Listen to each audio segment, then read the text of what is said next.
21. Fitnah Al-Ahlas, Al-Sara' dan Al-Duhaima.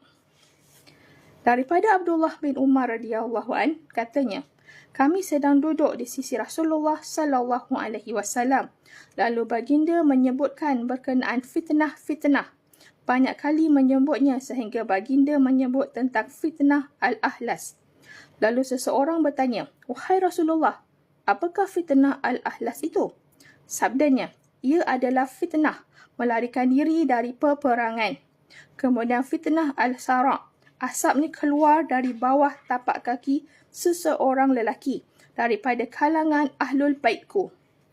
Dia mendakwa sebagai ahlul baitku, sedangkan dia bukan dalam kalangan ahlul baitku. Sebaliknya, seorang penolongku adalah orang yang bertakwa.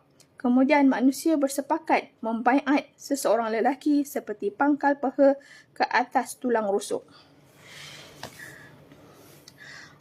Kemudian tiba fitnah Al-Duhaima yang tidak membiarkan seseorang daripada umat ini melainkan akan ditimpanya.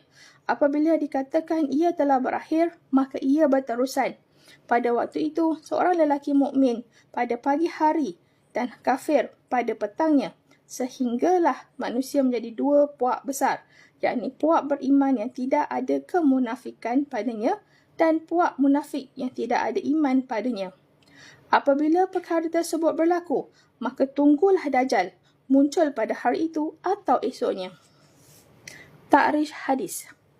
Hadis ini diriwayatkan oleh Imam Abu Daud dalam Sunan Abu Daud, Kitab Al-Fitan wa Al-Malahim.